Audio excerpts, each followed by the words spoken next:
इस वक्त हमारे साथ वो दरिंदा सिफत इंसान मौजूद है जो अपनी सगी बेटी को अपने जुल्म और हैवानियत का शिकार बनाता रहा। जो बात सोचने से भी पहले इंसान को मर जाना चाहिए, उस बात पर यह शख्स बेरहमी से और बहुत ही बेगैरती से अमल करता रहा है। इससे हम बात करते हैं, ये वो शख्स है जो कि अपनी बेटी को अपने भाई और एक और लड़के के साथ मिलकर हैवानियत का शिकार बनाता रहा है। नाम क्या तुम्हारा? अजमल जी। क्या करते हो? दिहाड़ी मेहनत करते। का रिहायशी किस इलाके के हो? कसूर के किसी गांव के हो या किसी मोहल्ले के हो? पिंड के गंजा है। कौन से गांव के हो? गंजा है। ये तुम्हारी बेटी जो है ये कहाँ रहती थी? ये उधर साढ़े साथ रहती थी। हमारे साथ रहती थी। तो हमें ये पता चला है कि तुम्हारी और तुम्हारी बीवी की लहदगी होगी हुई है। हाँ जी। कितना अरसा हो गया? ये 4 साल हो गए। तो ये बच्चे तुम्हारे पास थे या बीवी के पास थे? नहीं, एक बच्ची मेरे पास ही, बाकी 3 उनके पास। तो क्या हाल कर दिया उस बच्ची का? तुम तो उसके रखवाले थे, तुम तो उसके वालिद थे, उसके बाप थे। ये हैवानियत का खेल कब शुरू हुआ? तकरीबन 3-4 महीने हो गए। क्या तुम्हारी बेटी तुम्हारे पास कितने अरसे से रह रही थी? वो तकरीबन रह रही सी। वो जो तलाक हो गई सी ना, तो उदो मां दी इधर छड़ गई सी मेरे पास। क्या तो उस दफ़ा फिर कहता ना आए 3-4 महीने बाद फिर असी करता। फिर वो तकरीबन भाईया जरा छोटा सी, पहला वो तो फिर मैं, उस तो बाद फिर छोटा जो मुंडा किसी गुआढ़ी से। क्या तो तुम्हें मौत नहीं आई उससे पहले, करने से पहले, ये सोचने से पहले तुम्हें कि जरा सा ख्याल नहीं आया कि मैं शैतान से भी बढ़कर ये अमल कर रहा हूं? तुम्हारी सगी बेटी है वो। हाँ जी। तो तुम मर क्यों नहीं गई ये सोचने से पहले? बस बोलन क्या सगी बेटी है तुम्हारी वो। हाँ जी। हाँ जी। मुसलमान हो तुम, तो इंसान कहलाने के भी काबिल नहीं हो। तो जानवरों से भी बदतर हो, जो जानवर होते हैं ना उनसे भी बदतर हो तुम। ठीक है। ठीक है, शर्म आनी चाहिए तुम्हें ये बात करते हुए। 4 महीने तक उसको जुल्म का शिकार बनाते रहे तुम लोग। हाँ जी। और किसके घर में रहती? तुम्हारे अपने घर में थी या अपनी बहन के घर में थी तुम्हारे? नहीं, अपने आधे घर में। हाँ? आधे घर में। हमें तो ये पता चला कि वो फुप्पी के बच्ची से हमारी बात हुई है, तुम्हारी बेटी से। वो कहती है कि ये वो मैं अब तो फुप्पा के घर में थी। फुप्पा के घर क्यों रखी उसको? उन्हें 8 दिन बाद फिर लै गई सुना फुप्पा मेरी। क्या वो मेरी बहन मेरी। अच्छा, उससे पहले अपने घर में उसको जुल्म का शिकार बनाते रहे तुम? हाँ जी। अपने घर में भी? हाँ जी। तो इसलिए अपनी बेटी को अपने पास लिया था तुमने? उसकी माँ के पास रहने देते, कम से कम बर्बाद होने से तो बच जाती। और तुम जैसे दरिंदे से बस पानी की दिमाग ये खा गई। तो किस मुंह से तो अपने आप को उस बेटी का बाप कहलाते हो? बस नहीं। इसकी फुप्पो का घर कहाँ पर है बच्ची का? ओ कालीपुर को। वो क्यों लेके गई उसको अपने तुम्हारे घर से उधर? वो कहती मैं लैके चली, इन्हें बोला नहीं, इनकी तबीयत खराब हो गई। क्या तबीयत खराब हो गई थी तुम लोगों की हैवानियत की वजह से? हाँ जी। तुम लोगों की बेगैरती की वजह से? हाँ जी।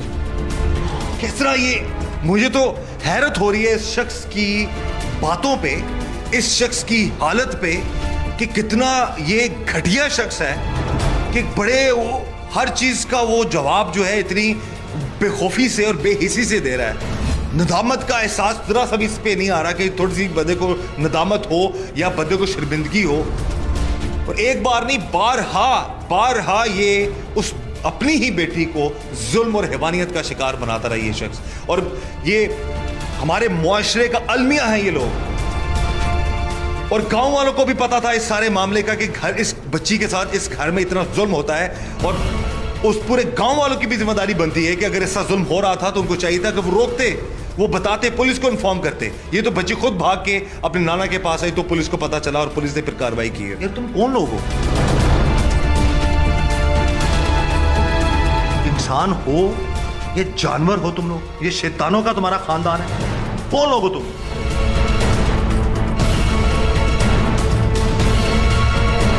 ये इंसान कहलाने के भी काबिल नहीं है। किस तरीके से मैंने आज तक जितने भी प्रोग्राम किए हैं, यकीन मानिए इससे बड़ी अंधेर नगरी, इससे बड़ा जुल्म, हैवानियत आज तक नहीं देखी। और कितनी सफाकी से बताया जा रहा है, बच्ची को वो फुप्पो ले गई, बच्ची को फुप्पो ले गई, उसके बाद फिर ये उसके घर जाके वहां पर भी उसको सफाकियत का निशाना बनाते रहे, उसको जुल्म का निशाना बनाते रहे। तो ये तुम जब तक पकड़े ना जाते या बच्ची बताती ना, तो ये तो जुल्म होता रहना था उस पर। हाँ जी, फिर जुल्म होता रहना था क्या? तो तुम शर्म नहीं सी आनी? शर्म आनी कैसे आनी थी? एक लम्हे के लिए भी तुम लोगों के दिमाग में ये चीज नहीं है कि ये मासूम बच्ची है, मेरा खून है। बस सर बोलन क्या, गलती बच्ची गलती एक दफा होती है, और ऐसी गलती मर क्यों ना जाए बंदा ऐसी गलती करने के बारे में सोचने से पहले भी। हाँ जी, ये है हमारे मुआशरे का वो चेहरा जो हमें इंसानियत की हदूद से बाहर ले जाता है।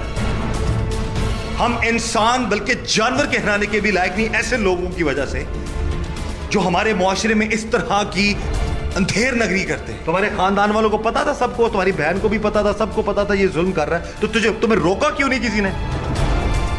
बस बोलना किसी ने रोका ही नहीं। गांव वालों ने भी नहीं रोका जिनको पता था? हाँ जी, उन्होंने भी नहीं रोका। ये है हमारे इस मुआशरे का वो एक घिनौना चेहरा। कितने बेहिस हो गए हम लोग कि हमारे मुआशरे में ये मामलात हो रहे हैं, गांव को पता है, इसके रिश्तेदारों को पता है, बच्ची की फूफो को पता है, इस घिनौने खेल में बाप चचा सब इन्वॉल्व हैं, और ये अंधेर नगरी हो रही है। अगर वो बच्ची भागकर अपने नाना के पास ना आती और पुलिस को इन्फॉर्म ना करती, तो इस तरह के दरिंदा सिफत लोग उस पर अपना जुल्म ढाते रहते हैं। एक तरफ तो गैरत के नाम पर हवा की बेटी को मार दिया जाता है, और एक तरफ ऐसे लोग, ऐसे घटिया सोच रखने वाले लोग अपनी ही बेटी को अपने ही जुल्म का शिकार बनाते हैं। तुम नशा करते हो कोई? नहीं, नशा नहीं करता। दुरुस्त दिमाग है तुम्हारा? हाँ जी। पागल तो नहीं हो? नहीं। ऊपर देखो। नहीं जी। दिमागी बीमारी तो नहीं है तुम्हें कोई? नहीं सर। तो फिर तुमने ये काम, इस तरह से ये हरकत, ये इतनी घटिया ये हरकत, ये इसके बारे में सोचा भी कैसे? बस सर बोलन क्या, बस सर पता नहीं क्या, बस सर पता नहीं क्या, बस सर पता नहीं क्या, एक ही बात की रट। उसका चचा क्या करता है? ना चाचा दिहाड़ी मेहनत कर रहा। और जो लड़का था वो कौन है? वो मोचियाँ समझाया था तुम लोग? हाँ जी।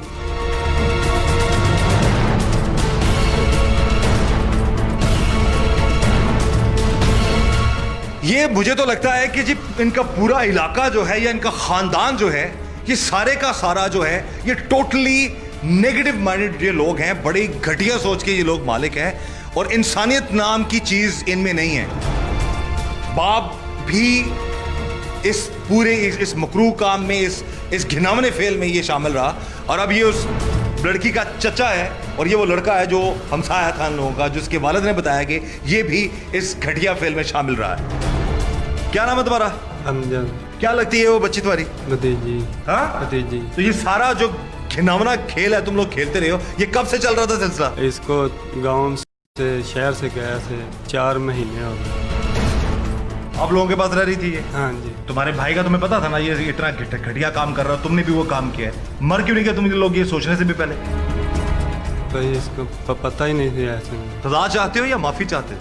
माफी भाई ज्यादा तो नहीं करते। क्या माफी दे देगा तो ना नहीं करते। ये अब जब ये लोग इस तरह के पकड़े जाते हैं, फिर इनको माफी याद आ जाती है। जब तक इन लोगों की पकड़ नहीं होती तो इनका हैवान जो है, इनकी हैवानियत जो है वो देखने वाली होती है कि ये अपने आप को पता नहीं क्या समझते जी, हम कभी पकड़े नहीं जाएंगे। तुम लोग इस सोचने से पहले तुम लोगों को इस तरह, आम आदमी तो मर जाए ये सोच के यार। जी। तो जी क्या मतलब? माफी किस मुंह से मांग रहे हो? किससे मांग रहे हो माफी? भाई माफी किससे मांग रहे हो माफी? अपनी भतीजी से मांगा, थोड़े से माफी मांग रहा। नहीं, हमसे क्या मांग रहा है? भतीजे से मांग रहे माफी? वो तो कह रही है कि फांसी होनी चाहिए इनको।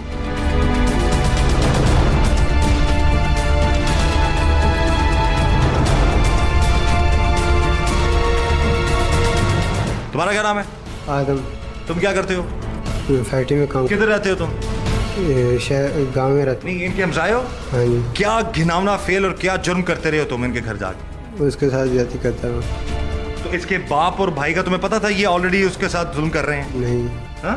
नहीं, तुम जाते तो कभी किसी ने रोका नहीं, कभी किसी ने देखा नहीं? जब घर में कोई नहीं था वो शक्लें देखें इनकी, मुझे तो ये हैरत हो रही है, ये लोग कौन लोग हैं? ये इस इलाके के लोग, क्या हो गया है बाबा बुल्ले शाह की नगरी को कि यहां पर अपने ही रिश्ते, अपने ही पासबान, अपने ही हिफाजत करने वाले वो ही इज्जतों और आबरूओं के दुश्मन बन गए।